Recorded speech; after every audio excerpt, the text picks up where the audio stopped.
자, 앞 시간에서 설명드린 것은요, 사치성 재산에 대한 중과세 부분을 설명드렸고, 이번 시간은 449쪽, 449쪽에 중과세가 또 있죠. 사치성 말고도.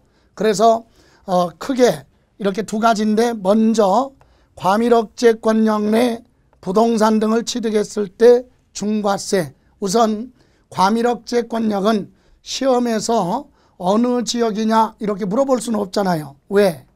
그것은 지역차별이잖아요. 과밀억제권역에 살고 있는 사람들은 외우지 않아도 되지만 일반 지역에서는 외워야 되니까 문제가 발생할 수 있죠. 그래서 물어보지는 않죠. 그러나 여러분 개념적으로 이해하실 것은, 과밀억제권역이라고 하는 것은 서울특별시 중심으로 서울, 경기, 인천, 서울, 경기, 인천, 광역시 요 세 지역에 서울특별시 중심으로 위성도시 16개 지역을, 시지역이죠. 16개 시지역을 수도권 정비계획법 규정에 따라 묶어놨어요.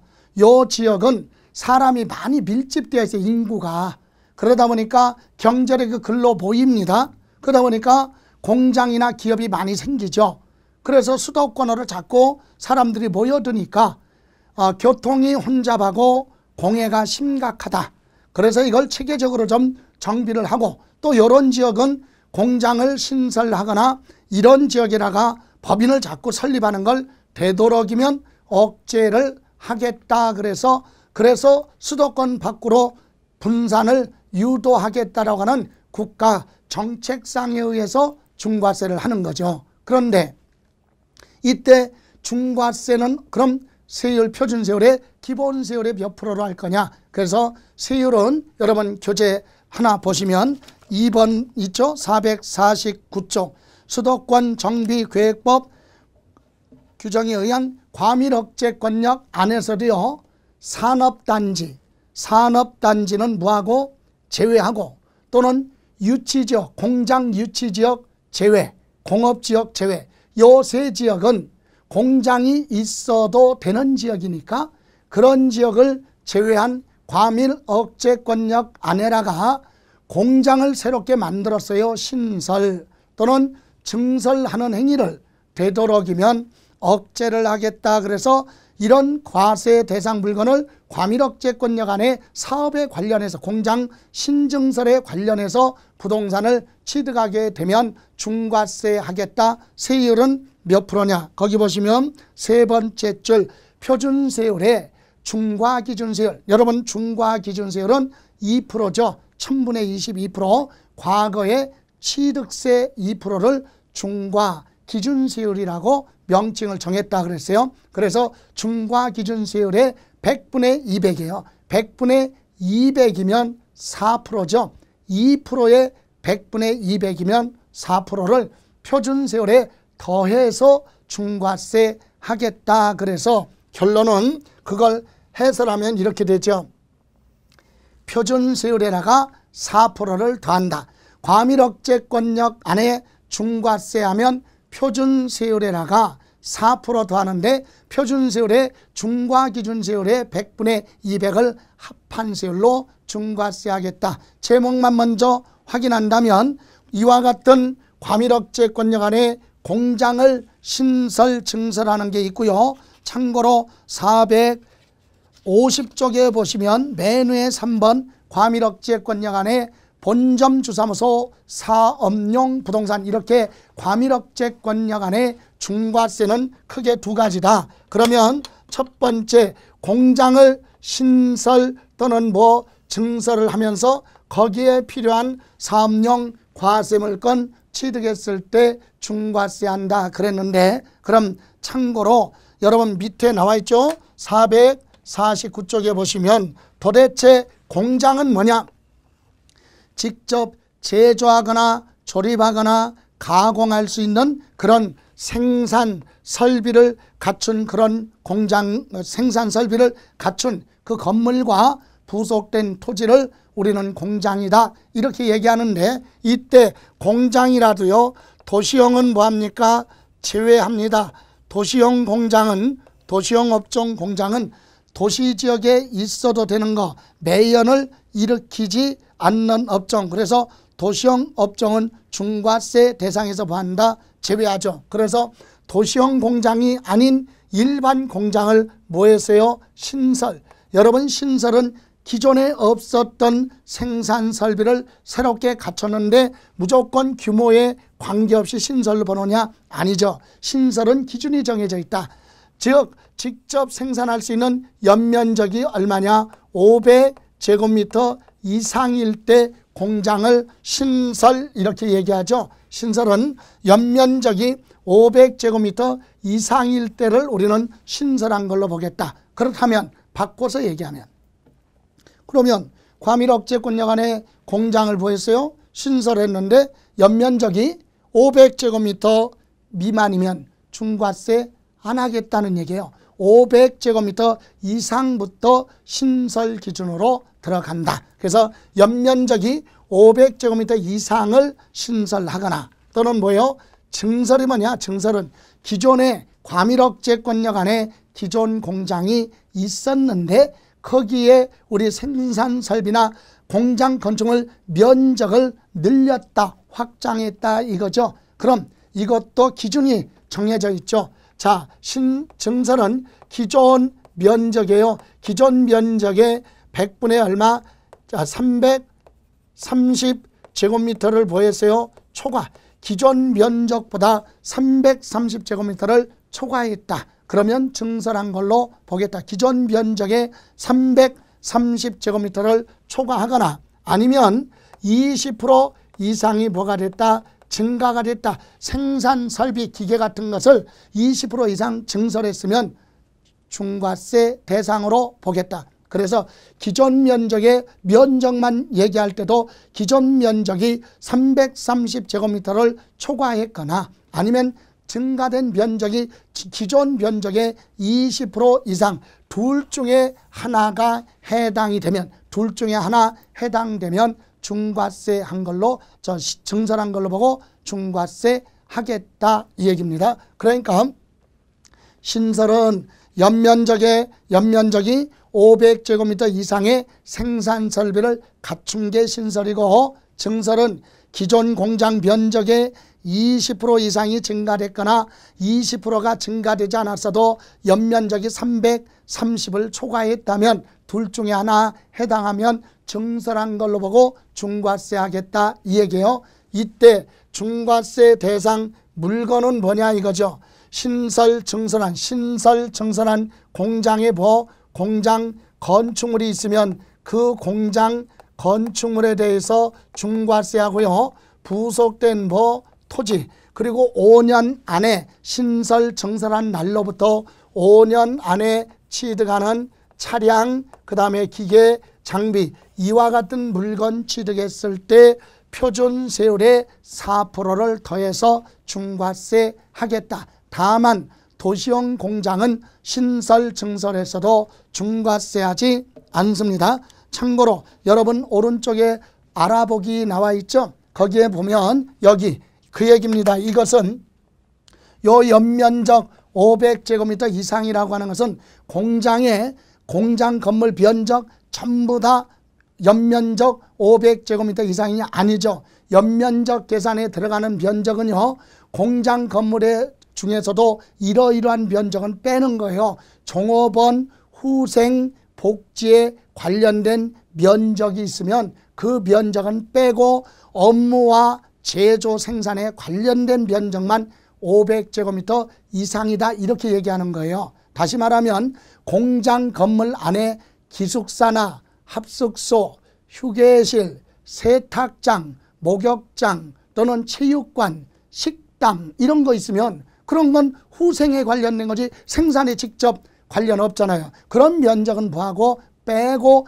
생산에 직접 관련된 사무실, 업무를 보는 사무실이나 제조 생산하는 그 장소로 이용하는 면적이 500제곱미터 이상일 때만 공장을 신설한 걸로 보겠다, 이 얘기죠. 이렇게 해서 공장을 신설, 증설하면서 취득했을 때 요거 공장용 차량, 기계장비, 그 다음에 부속된 토지까지도 중과세 하겠다 이거고요. 또 하나는 450쪽에 보시면 똑같은 과밀억제권역 안에 이번에는 뭐예요? 법인이죠. 법인의 본점이나 또는 주사무소 사업용 부동산 취득했을 때, 즉 똑같은 인구가 밀집된 과밀억제권역 안에 법인으로 사용하기 위해서, 법인의 업무용으로 사용하기 위해서 건물을 새로 짓거나 아니면 기존 건물의 면적을 증설 확장, 이런 행위는 되도록이면 중과세 못하게 하기 위해서 중과세를 하겠다 이 얘기입니다. 그런데 거기서 올해 개정된 부분이 하나 있어요. 어떤 거냐? 거기 보시면 과밀억제권역 안에 법인의 본점 또는 주사무소 사업용 부동산 취득 그랬는데, 이때 취득은 정해져 있어요. 승계 취득 그런 건 중과세 대상이 아니고, 여기서 신축 가로 열고 신축 또는 증축하는 경우 그 부속 토지, 다시 말하면 여기 요 사업용 부동산 요 취득에는 어떤 것이 중과세냐? 자, 기존에 있었던 건축물을 증축하거나 또는 새롭게 신축한 거예요. 신축 또는 뭐예요? 증축을 했을 때 중과세 하겠다. 기존의 건물을 승계 취득, 기존에 다른 타인이 가지고 있는 건물을 그대로 승계 취득은 새로 지은 것이 아니기 때문에 중과세 하지 않습니다. 이렇게 해서 2015년까지는 16년까지는 이렇게 하나 신축 증축한 거에 대해서만 중과세 한다 그랬는데, 올해부터 개정돼서 들어온 것이 두 번째 줄 끝에 신탁법에 따른 신탁재산 중 부동산을 위탁자가 신탁기간 또는 신탁 종료 후에 위탁자의 본점이나 주사무소 사업용으로 사용하는 부동산을 포함한다. 이것은 무슨 말이냐? 부동산을 법인이 취득을 해서 바로 업무용에 사용하면 중과세 하니까 편법이죠. 취득해서 뭐 신탁법에 신탁재산으로 맡겨놓고, 그러니까 신탁재산을 신탁해서 앞으로 등기까지 해서 소유권 이전해놓고 그것을 법인에서 뭘로 업무용으로 사용하고 있다면, 또는 신탁 기간이 끝나고 나서 그걸 이용하는 하더라도 이런 경우까지도 중과세 하겠다라고 하는 내용이죠. 자, 이렇게 해서 사업용 부동산 취득하면 신축 또는 뭐요? 증축했을 때 또는 신탁재산으로 맡겨놓고 신탁재산 중 그것을 일부 또는 전부를 업무용으로 사용하고 있거나 신탁재산이 종료가 되고 나서 그 후에 사용하는 경우, 이런 경우 등도 뭐하겠다? 중과세 대상이다. 신축, 증축했을 때 부동산 취득 중과세하고, 또는 신탁재산으로 맡겨놓은 재산을 신탁기간 중에 위탁자가 맡겨놓고 위탁자의 본점으로 사용하거나 아니면 신탁이 종료가 된 후에 또는 뭘로 업무용 등으로 사용하는 경우도 중과세 하겠다. 이렇게 해서 본점 주사무소에, 그렇다면 여기서 본점이 아니라요 지점에서 사용하기 위해서 취득하는 건 중과세 대상이 아니고, 또는 주사무소가 아니라 분사무소죠. 분사무소용으로 취득하는 건 중과세 대상이 아니다. 그리고 또 하나, 여기서 취득할 때 기존에 있었던 부동산을 취득하는 승계 취득은 중과세 대상이 아니다. 이렇게 오로지 본점으로 사용하기 위해서 아니면 주사무소 업무용으로 사용하기 위해서 건물을 새로 짓거나 또는 뭐예요? 증축, 기존 건축물에 증축을 했을 때 중과세 하겠다. 또 하나, 신탁법의 재산을 맡겨놓고 신탁재산을 맡겨놨으니까 수탁자 앞으로 등기되어 있죠. 그런 상태에서 맡긴 사람이 업무용으로 본점 주사무소로 사용한 것까지도 중과세 하겠다 이 얘기죠. 또 하나는 여러분 교재 보시면 이제 4번으로 되어 있어요. 450쪽 이번에는 대도시라고 그랬어요. 아까 위에서는 여기 과밀억제권역, 여기는 대도시. 과밀억제권역이나 대도시는 동일한 지역이에요.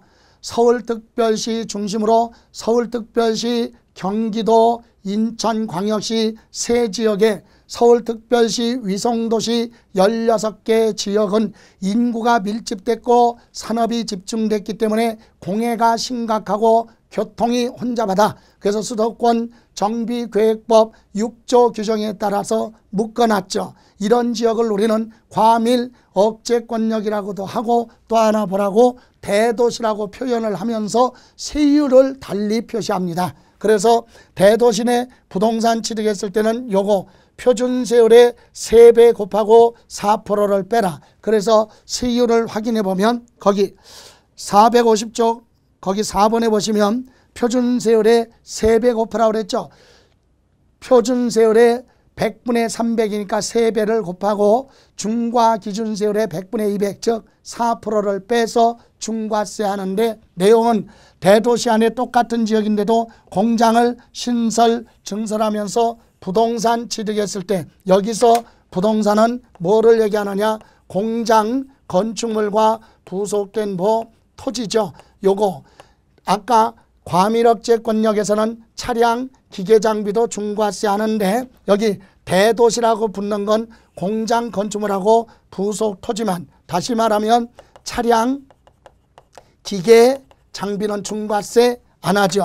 그리고 똑같은 지역에 여기 신설, 증설은 여기 과밀억제권역 신설, 증설의 범위와 똑같습니다. 신설은 연면적이 500제곱미터 이상, 그리고 증설은 기존 면적의 100분의 20 이상 증가됐거나 그저 둘 중에 하나 330을 초과하거나 또 요 하나 법인의 설립, 설치, 전입, 이전에 따른 부동산 취득, 이것은요 과밀억제권역하고 똑같은데 그런 지역에 법인을 설립하면서 부동산을 취득하거나 지점 등을 설치하면서 부동산을 취득하거나 또는 대도시 밖에 있던 법인을 전국에 있는 예를 들어 부산이나 광주나 제주도 이런 데 있던 부동산을 과밀억제권역으로 이렇게 대도시 안으로 옮겨오면서 필요한 부동산을 취득하거나 또는 설립하고 나서 설치하고 나서 전입하고 나서 후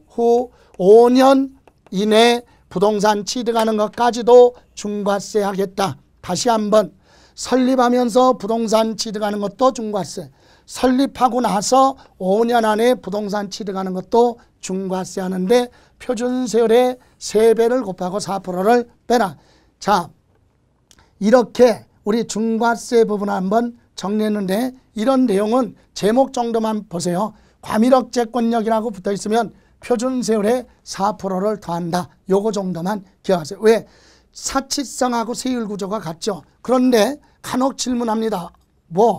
아니 똑같은 지역인데 왜 과밀억제권역이라고 하고 대도시라고 표현을 하느냐. 이것은요 과거에 2010년까지 세법이 개정되기 전에 과거에 취득세만 중과세 하는 게 있었고 옛날에 등록세만 중과세 하던 게 있었어요. 옛날에 취득세만 중과세 하던 건 과밀억제권역으로 표시를 하자 그랬고 과거에 등록세만 3배 중과세 하던 것은 이렇게 세율이 서로 다르니까 구분하기 위해서 대도시라는 명칭만 붙였을 뿐이지 다른 의미 없어요. 그래서 우리는 세율을 공부하실 때 사치성 계산 이렇게 나오면 이제 표준세율의 4%를 더한다. 그리고 8%를 더한다. 그리고 과밀억제권역 이렇게 붙으면 표준세율의 4%를 합한다. 이렇게. 그리고 대도시라고 하면 세율 구조가 서로 다르니까 거기까지는 기억할 필요 없어요.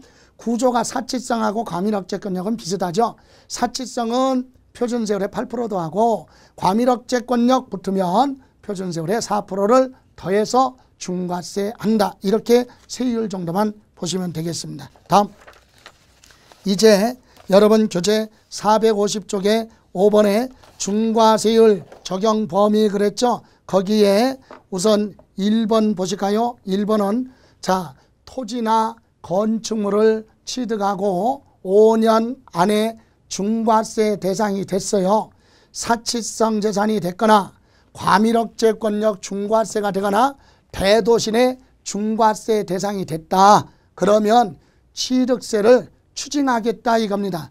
취득할 때 사치성 이와 같은 중과세면 처음부터 중과세 하면 되고, 취득할 때는 중과세 대상이 아닌데 부동산을 취득해 놓고 5년 안에 이와 같이 사치성이나 과밀억제권력이나 대도시로 중과세 대상이 되면 5년 이내에 해당되는 경우는 취득세를 추징하는데 취득세 추가로 내라. 뒤에 나오지만 추가로 낼 때는 사유 발생한 날 중과세 대상이 된 날로부터 30일 이내에 취득세를 추가로 내라. 이런 규정이 있죠. 그래서 여기서 기억할 건 부동산 취득하고 5년 안에 중과세 대상이 되면 중과세 추징한다. 이렇게만. 그러면 5년 지난 이후에는 추징하지 않죠. 요거 이해하시고 다음 4번으로 갑니다. 4번은 바로 뭐냐?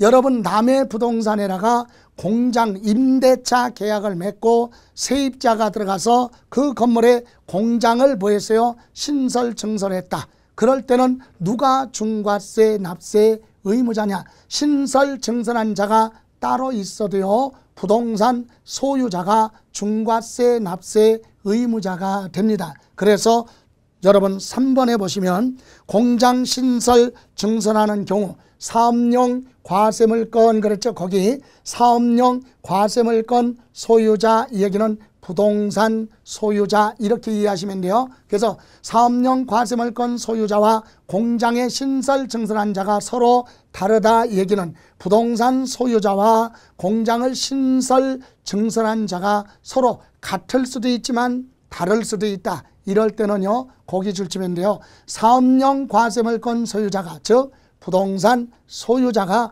공장을 신설 증설한 걸로 보고 중과세를 적용한다 이거죠. 그러니까 부동산 소유자가 중과세 납세 의무자가 된다. 다만 5년 부동산 취득해 놓고 5년 지난 후에 세입자가 들어와서 공장을 신설 증설했어도 5년 지나면 추징하지 않으니까 그때는 납세 의무가 없다. 결론은 부동산 취득해 놓고 5년 이내에 타인에 의해서 중과세 대상이 됐을지라도 중과세 납세 의무자는 부동산 소유자가 납세 의무자가 된다. 이렇게 이해하시면 되겠네요. 자, 이렇게 해서 중과세 부분에 대해서 정리를 했고, 참고로 중과세 부분은 심도 있게 이렇게 막 정리 시간을 많이 투자할 건 아니에요.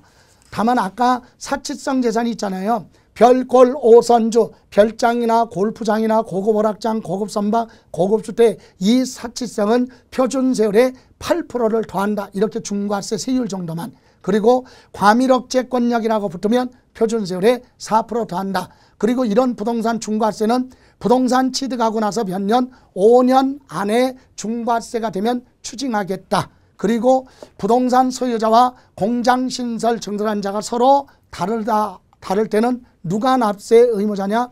사업용 과세물건 소유자, 즉 부동산 소유자가 납세 의무자가 된다. 이렇게 정리하시고요. 이번에는 이제 마무리하죠.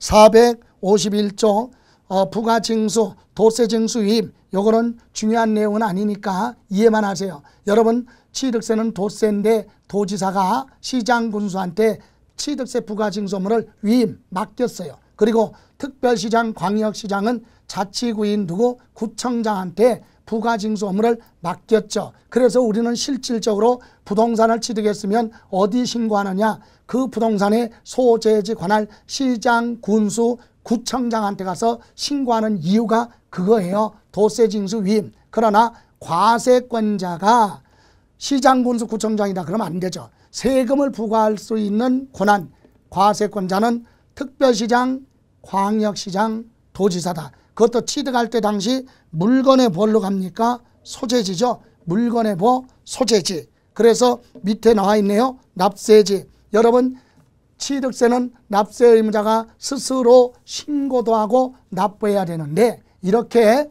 신고 납부하는 장소가 어디냐? 어느 행정관청에 신고를 해야 되느냐 이거죠. 그걸 우리는 납세지 이렇게 얘기합니다. 그럼 여러분 취득세는 아까 도세 위임 징수 그랬으니까 시장, 군수, 구청장한테 신고를 해야 된다. 근데 어느 시장, 군수, 구청장이냐 이거죠.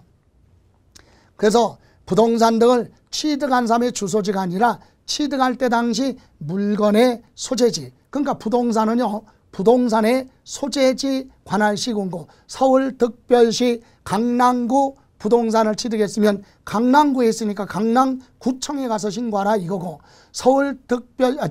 경기도 수원에 있는 뭐 부동산을 취득했다 그러면 수원시청에 가서 신고를 하라. 그러니까 취득할 때 당시 물건의 소재지. 그래서 여러분 1번에 보시면 취득할 때 당시 물건의 소재지 관할하는 또는 등록지 관할하는 특별시 광역시 도다 그랬는데, 여기서 참고로 오른쪽에 빈출 지문에 보면 이렇게 오답 지문 나와 있죠.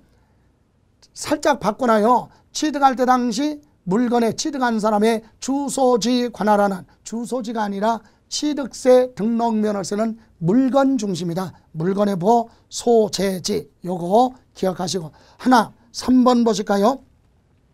여러분 취득세는 취득할 때 당시 물건의 소재지 그랬어요. 그런데 만약에 이와 같은 임야라는 부동산을 취득했어요. 임야. 그런데 이 임야가 경기도하고요, 서울하고 걸쳐 있네요. 예? 경기도하고 서울하고 걸쳐 있는 이런 임야를 취득했을 때 취득세는 납세지를 어디로 할 거냐, 어느 행정관청에 신고하고 납부해야 되느냐. 그래서 결론부터 얘기하면 요 부분은요, 경기도, 요 부분은 어디? 서울로 나눠라 이겁니다. 무엇을? 이 취득한 가격 있죠? 취득 가격. 만약에 취득 가격이 10억이다. 그럼 이 10억을 경기도하고 어디? 경기도하고 서울하고 취득 가격이 얼마인지 나눠서 계산해야 돼. 왜 나눕니까? 여러분 취득세는요, 표준세율은 전국이 다 똑같아요. 취득세 세율. 그런데 그러면 이 임야니까 취득세가 표준세율이 4%잖아요. 그런데 지방자치단체마다 재정상 특별한 사유가 발생했을 때, 여러분 지방자치단체마다 살림살이가 다 틀리단 말이에요.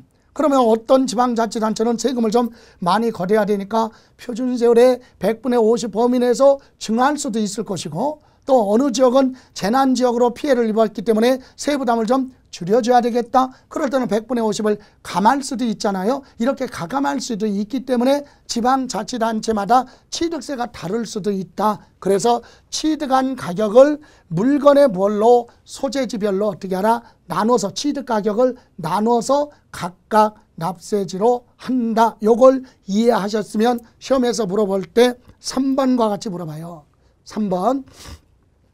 같은 취득 물건이 둘 이상의 지방자치단체에 걸쳐 있는 경우 소재지별로 시가표준의 비율로 봐라. 안분하라. 무엇을? 취득 가격을, 취득한 가격을 시가표준의 비율로 안분을 하라 이거죠. 여기 경기도의 토지의 뭐 시가표준액과 서울의 토지의 시가표준액을 비교를 해서 그 비율로 취득가격을 나눠서 각각 계산한다. 거기에 시가표준의 비율을 살짝 바꿔놓고 면적 비율 이렇게 물어볼 수도 있다. 그래서 납세지 보셨고요. 다음 장에 보시면 이제 452쪽 징수.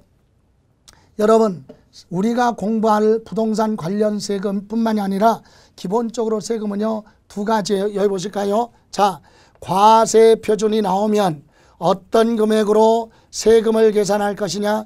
취득세 같은 경우는 취득 당시 신고가액이 없거나 부족하면 시가 표준액, 그리고 국, 외, 공, 판, 법, 부 이렇게 객관적으로 입증되는 경우 있죠. 국가로부터 취득, 외국의 수입, 공매, 경매, 판결문, 법인 장부 입증되거나 부동산 거래, 신고에 관한 법률에 증명되는 취득, 이런 경우는 사실상 취득 가격을 과세 표준으로 하죠. 이렇게 과세 표준에다가 세율을 곱해서 이렇게 뭐 나와요? 취득세가 나오는데 요 과정을 누가 하느냐 이거예요.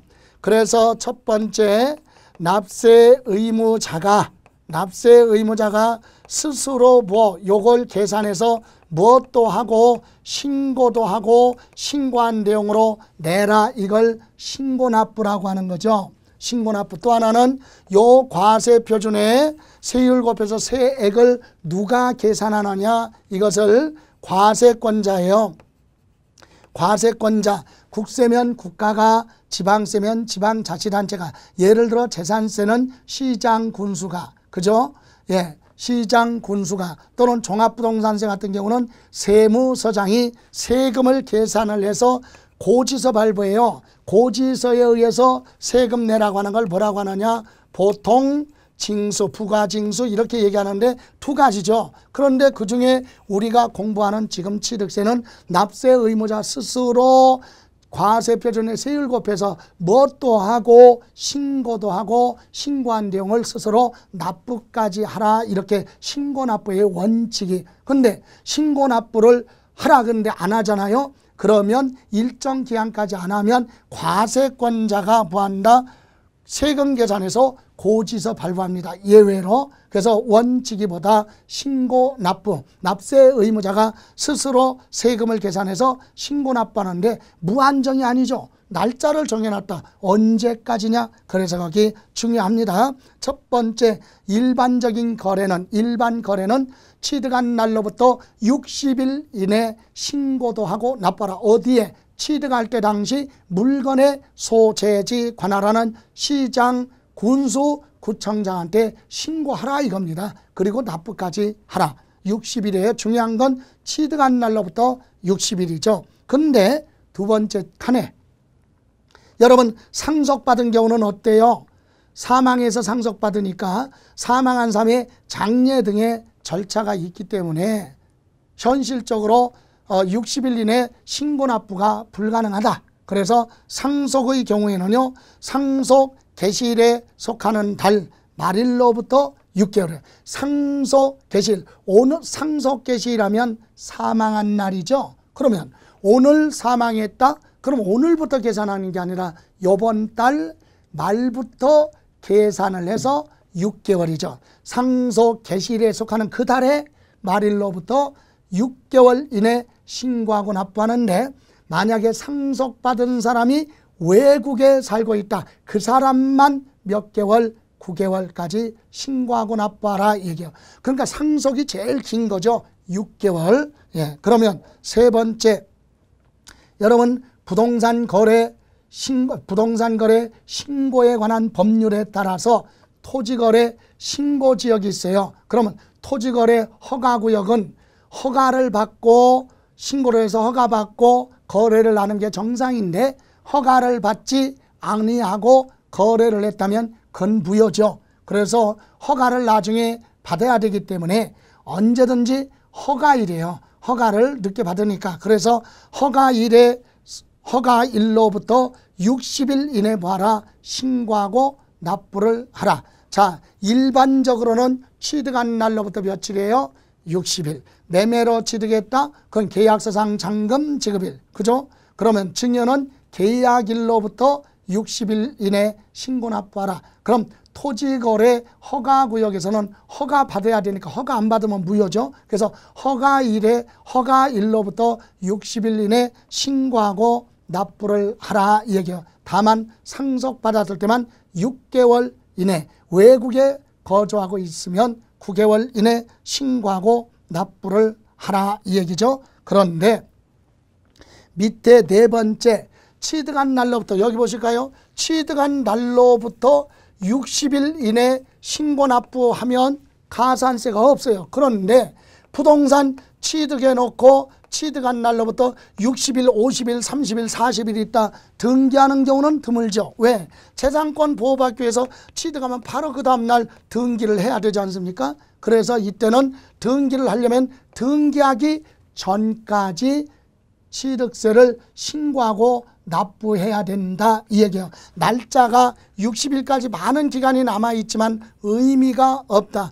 등기를 60일이 안 지났어도 중간에 뭐를 하려면, 등기하려면 반드시 등기 등록 전까지 무엇을 하라? 신고하고 납부해야 됩니다. 여러분 등기 등록하기 전까지 신고 납부하라 얘기는 등기소 등록관청에 가서 등기 서류를 접수하기 전까지 취득세를 신고하고 납부하라 이 얘기인데 무슨 말이냐 여기 보실까요?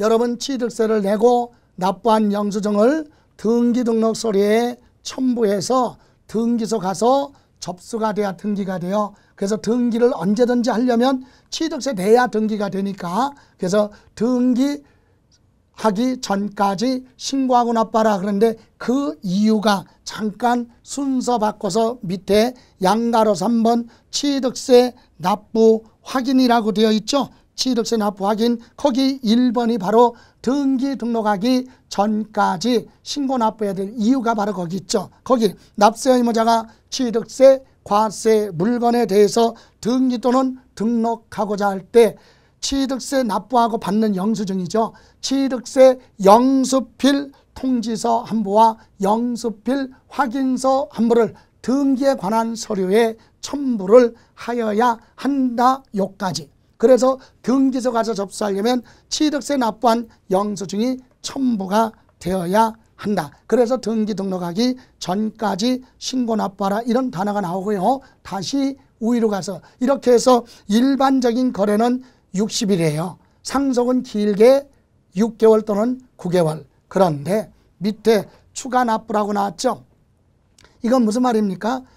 부동산을 취득할 때는 중과세 대상이 아닌데 취득하고 나서 5년 안에 중과세 대상이 되면 추징한다 그랬어요. 그죠? 그래서 그때는 중과세 대상이 된 날로부터 30일 이내에 신고하고 납부를 하라. 또 두 번째 칸에 비과세 혜택을 줬는데 과세 대상이 됐거나 감면 대상인데 추징 사유가 됐다. 그때도 사유 발생한 날로부터 30일. 그래서 추가로 낼 때는 30일이에요. 이걸 살짝 바꿔놓고 출제가 많이 되죠. 그래서 오른쪽에 오답 지문 보시면 거기 취득세, 비과세, 과세 면제 받은 후 추징 대상에 후에 해당 과세 물건이 취득세 부과 대상이 됐을 때 사유 발생한 날로부터 60일 이내 추가로 신고하고 납부하라. 60일이 아니라 30일 이내 추가로 내는 건 30일 이내 신고 납부 그거 주의하시고요. 다음 그 밑에 예외로 가죠. 자 이렇게 원칙이보다 신고 납부요. 근데 신고 납부를 성실하게 안 하면 자 취득한 날로부터 60일이 될 때까지 여기 보세요. 취득한 날로부터 60일이 될 때까지 시장 군수 구청장은 신고가 들어올 줄 알고 기다렸어요. 근데 이때까지 뭐가 안 들어오면 신고가 들어오지 않으면 추적을 해서 세금을 계산하고 거기에 신고 의무를 성실하게 이행하지 않았다 그래서 가산세 적용해서 고지서를 발부하는데 그걸 뭐라고 한다? 보통 징수 방법 이렇게 얘기하죠. 그러니까 원칙은 납세 의무자가 스스로 신고 납부를 법정신고 기한 60일, 30일, 6개월 이렇게 기간 정해져 있죠. 이때 신고 납부 성실하게 안 하면 고지서에 가산세 붙어서 고지서가 나오는데 그걸 우리는 보통 징수라고 한다. 가로 열고 그럼 시장 군수구청장은 신고 납부 성실하게 안 하면 세금 계산을 해서 거기에다가 가산세까지 붙여서 고지서 발부하는데 고지서는 납기 개시, 납부기간 기재해 놓고 그 날짜가 시작되기 며칠 전 5일 전까지 고지서 발부하는 그런 제도로 되어 있다. 고지서는 납부기간 시작되기 5일 전까지 고지서 발부하죠. 이때 고지서에는 가산세가 붙어서 나와요. 원래 세금에 가산세가. 여러분 아니 본인이 어떻게 신고 납부를 안 했는데 시장 군수가 어떻게 추적을 합니까? 왜? 상대방 파는 사람이 양도소득세 신고가 들어오기 때문에 그걸 가지고 확인할 수 있다는 얘기예요. 파는 사람 추적할 수 있죠. 이렇게 해서 가산세 적용하는데 거기 신고 불성실 가산세와 납부 불성실 가산세는 27회 시험에서 그대로 출제가 됐기 때문에 또 다시 출제될 확률이 적죠. 그래서 참고로만 정리하고 가면 읽고 가면 무신고 가산세는 신고를 하지 않았어요. 근데 이때 신고를 안 했어도요. 고의성이 있느냐 없느냐에 따라 틀리죠. 그래서 신고, 불성실, 가산세는 크게 둘로 무신고와 또 하나는 과소신고로 구분하는데, 무신고도요 단순히 신고를 안 했을 때는 납부하여야 할 세액의 20%가 붙고요, 사기 기타 부정한 방법으로 신고를 안 했다, 무신고다 그럴 때는 납부할 세액의 40%를 적용합니다. 아주 높죠. 또 과소신고는 법정신고 기한까지 과세표준 신고를 하긴 했는데 정상보다 부족하게 신고했죠. 이것도 고의성이 없으면 과소신고 가산세는 과소신고분 세액에 대해서만 10%를 적용하는데, 사기 기타 부정한 방법으로 과소신고했다 이럴 때는 부정과소신고분 세액에 대해서 40%를 적용하게 됩니다. 이렇게 해서 고지서 나오고, 또 납부 불성실 가산세는 미납부 세액이 나오면 납부기한 다음 날부터 자진 납부일까지 날짜 계산이죠. 일수. 그리고 거기에다가 금융기관의 연체 이자율, 그래서 10,000분의 3을 적용해서 납부 불성실 가산세를 적용하는데, 다만 여러분 납부 불성실 가산세는 가로 안에 뭐라고 그랬어요? 75% 한도 얘기는 납부하지 미납부 세액이 100만 원이라면 거기에 납부 불성실 가산세는 아무리 많이 붙어도 75만 원을 초과할 수 없다. 미납부 세액의 75%까지만 납부 불성실 가산세를 적용하고 초과하는 건 없는 걸로 보겠다. 이렇게 해서 신고 불성실 가산세와 납부 불성실 가산세는 출제 빈도가 떨어집니다. 그러나 그 밑에 중가산세 그리고 법인장부 가산세 기한 후 신고, 이건 취득세에서 많이 물어보는 내용이니까 정리하고 반드시 이해하셔야 돼요. 그 첫 번째가 중가산세는 뭐냐? 취득세는요, 취득한 물건에 대해서 반드시 신고하고 그리고 납부해야 돼요. 근데 취득해놓고 신고를 하지 않았어요. 누구누구가 취득했다 이렇게 시장군수한테 신고해야 되는데 신고 안 해버리고 그 재산을 매각을 했다, 제3자한테 다시 처분했다면 처음부터 세금을 안 내려고 포탈할 목적으로 작정한 거죠. 이런 경우는 아주 무겁게 부과를 합니다. 그래서 산출세액의 80%를 가산세로 적용한다 그래서 아주 무겁게 부과하는 중가산세라고 하죠. 그래서 중가산세는 과세 대상 물건을 취득해 놓고 뭐를 안 했어요? 신고를 하지 않고 매각할 때 산출세액의 몇 프로? 80%를 적용한다. 그런데 만약에 신고를 하고 매각을 했다면 중가산세는 적용하지 않아요. 신고를 했다는 얘기는 자기 근거를 남겨놨으니까 포탈할 목적이 아니란 얘기죠. 그래서 중가산세 적용하지 않는 예외가 있죠. 그래서 자, 중가산세는 결론은 뭐를 안 하고 신고를 하지 않고 매각할 때 중가산세 적용하겠다. 그런데 옆에 더 알아보기에 중가산세 제외가 있죠. 자, 보세요. 중가산세는 신고 뭐라고 그랬어요? 신고를 하지 않고 매각했을 때 중가산세 적용한다. 그런데 중가산세 제외되는 경우가 있다. 이러한 경우 두 가지는 중가산세 적용 특별히 안 합니다. 하나는 등기를 요하지 않는 재산, 요하지 않는 재산이죠. 않는 재산은 취득해서 자기 앞으로 등기 안 해도 되는 그런 재산은 신고하지 않고 매각해서도 중가산세 적용하지 않는 예외 규정이 있고, 또 하나 우리 간주취득이에요. 간주취득이죠. 간주취득은 뭐가 있어요? 건축물 개수, 그래서 가액이 증가, 또 토지의 지목을 변경해서 토지 가격이 증가, 또는 우리 과점주주의 주식 취득, 선박 차량 기계 장비의 구조 변경에서 자산가치 증가된 거 종류 변경, 이런 간주 취득은 금액이 크지 않죠. 자, 그래서 이런 경우에는 뭐를 안 했어도 신고하지 않고 매각했어도 중가산세 적용하지 않는다. 예외. 그 중에 2번 정도는 기억하세요. 간주취득, 간단한 거. 간주취득에 대한 부분은 신고를 하지 않고 매각하더라도 중가산세 적용하지 않는다. 요거. 또 하나, 그 밑에 이제 법인, 장부 등의 가산세로 보죠. 법인은 장부에 취득 가격 등이 기재되어 있으면 그 가격 그대로 인정해 줍니다. 객관적인 걸로 봐주죠. 그런 대신에 회사 장부에 기재된 금액만큼에 대한 증거 자료, 증빙 자료, 영수증 등은 반드시 비치하고 있어야 된다.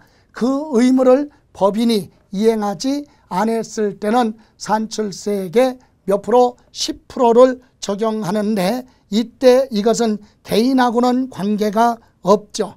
누구만? 법인만 해당이 됩니다. 법인 장부에 지출란 등에 기재되어 있는 그 금액에 대한 증거 자료를 비치하고 있어야 되는데, 보존하고 있어야 된다. 증거 자료를 갖춰서 보존해야 되는데 안 했을 때 법인은 10%의 가산세를 별도로 적용을 하고, 또 하나 기한 후 신고 시 무신고 가산세 감면 혜택 주는 게 있죠. 자, 보실까요? 취득세는 취득한 날로부터 60일 이내에요. 60일 이내에 뭐를 해야 돼요? 신고를 해야 되는데 안 했어요. 그럼 신고를 안 했으니까 당연히 무신고 가산세가 붙겠죠. 무신고 가산세는 단순히 신고를 안 했으면 납부할 세액의 20% 아니면 사기, 기타 부정한 방법으로 신고를 고의적으로 안 했다 그러면 40% 둘 중에 하나가 부과되겠죠. 이렇게 부과됐지만 고지서 나오기 전에 기한 지나고요. 기한 지나고 6개월이에요. 6개월 이내 기한 후 신고 제도가 있다. 비록 요 기한 내 뭐를 안 했어도, 신고를 안 했어도 요 기한이 지나서 신고할 수 있는 걸 기한 후 신고라고 하는데, 이때 기한 후 신고는 몇 개월? 기한 지나고 6개월 안에만 하면 그때라도 무조건이 아니죠. 왜? 과세권자가 추적을 해서 가산세 이미 계산해서 뭐 나오면 안 돼요? 고지서 나오면 안 되죠.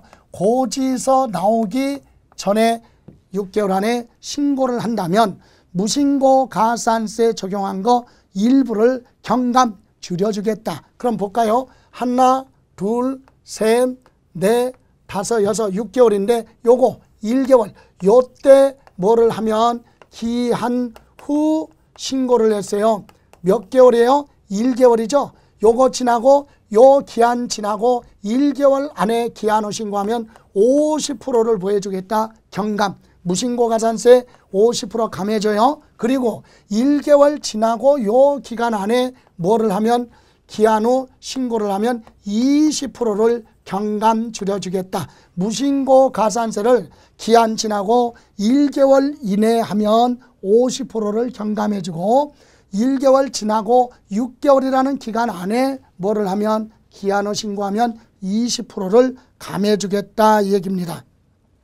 그래서 그 밑에 오답 지문에 보시면 취득세 기한 후 신고는 법정 신고 기한까지 신고를 한 경우에 하나야 할 수 있다. 틀렸죠. 여러분, 기한 후 신고는 요거예요. 요 기한 내 뭐를 안 했을 때, 신고를 안 한 사람이 기한 지나고 나서 하는 걸 기한 후 신고라고 한다. 신고 기한 내 신고를 안 했을 때 기한 후 신고를 하고, 기한 후 신고를 하면 무신고 가산세를 보여준다. 경감해준다. 이렇게만 이해하시면 되겠습니다. 다음, 이제 그 밑에 보시면 양가로 4번 마무리하죠. 면세점. 여러분, 면세점은 세금을 면해주는 기준점의 원래의 뜻은, 근데 이 취득세는 면세점 제도가 있다.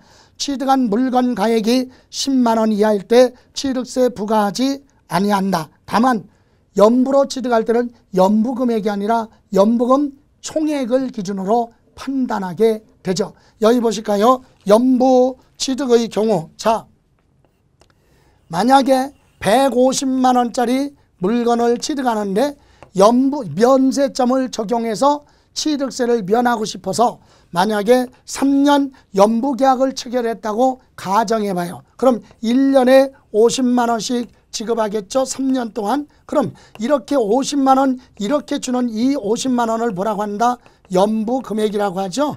연부금액. 그럼 전체 요거 150만 원을 뭐라 그래요? 연부총액이라고 합니다. 그러면 면세점은 매년 주는 이 금액 가지고 50만 원이니까 취득세 안 내. 내지마. 그게 아니라 연부취득은 전체 금액으로 간다. 연부금 총액을 기준으로 면세점 여부를 판단한다. 그래서 여러분 다음 장에 잠깐 보시면 거기 여러분 453쪽에 빈출, 오답지문, 무심코 이렇게 나와요. 거기 보면 뭐라고? 연부로 취득하는 경우 연부금액이 50만 원 이하일 때 취득세 과세하지 않는다. 틀리죠? 연부금액이 아니라 연부취득은 연부금 총액을 기준으로 판단한다. 그래야 되겠죠? 그거 구분하시고 다음 양가로 5번 부가세. 여러분 부가세는요. 취득세 낼 때 부수적으로 추가로 부과되는 따라가는 세금을 부가세라고 하고 세부적으로 우리가 계산할 것까지는 아니에요. 최근에 물어보지 않으니까. 다만 취득세 납부할 세액에 뭐가 농어촌 특별세가 10% 감면받았을 때 20%고 별도로 납부할 세액에는 지방 교육세가 20% 부수적으로 부과됩니다. 구체적으로 계산하다 하는 내용까지는 우리가 기억하지 않아도 되죠. 자, 그래서 여러분 요 부분의 부과 징수에 대해서 기출문제 한번 보면은요. 453조 지방세법상 취득세 부과 징수 설명으로 옳은 것. 1번 취득세가 경감되는 과세 물건이 추징 사유가 됐다. 그럼 감면 혜택 줬는데 추징 사유가 발생했으면 세금 추가로 내야 돼요. 추가로 내는 건 30일이라고 그랬죠. 그래서 사유 발생한 날로부터 30일 이내 산출세액에서 이미 납부한 세액이 있으면 그거 뭐하고 공제하고, 이때 가산세가 있으면 가산세 빼고 그랬는데 거기 포함 그랬으니까 잘못됐죠. 가산세 제외하고. 다음 2번 취득세 납세 의무자가 취득일로부터 신고를 하지 않고 매각하는 경우 산출세액의 100분의 90을 가산한 금액을 세액으로 하여 징수를 한다. 틀렸죠. 취득세 신고하지 않고 매각하는 경우는 중가산세 80%예요. 100분의 80% 틀렸고. 3번 토지의 지목 변경에 따라 사실상 가액이 증가된 경우 이에 대한 취득세를 신고하지 않고 매각하더라도 중가산세 규정은 적용되지 않는다. 지목 변경으로 가액이 증가된 건 간주취득이죠. 이것은 우리 중가산세 적용하지 않는다. 그래서 예외 규정 맞고. 4번 지방세법 규정에 따라 기한 후 신고를 하면 신고 안 한 사람이 기한 후 신고를 하는 거죠. 그때는 무신고 가산세를 경감 줄여주죠. 무신고 가산세. 그래서 잘못됐고요. 5번 취득세 기한 후 신고는 법정 신고 기한까지 신고한 경우에 하나요? 아니죠. 법정 신고 기한까지 신고를 안 해서 무신고 가산세가 붙었고, 그랬을 때 기한 지나고 6개월 안에 기한 후 신고할 수 있다. 그죠? 이렇게 해서 올바른 것은 3번이 되겠네요. 자, 이렇게 해서 우리 취득세 마무리하고 다음 시간부터는 등록 면허세 부분을 가지고 정리하는 걸로 하겠습니다. 수고하셨습니다.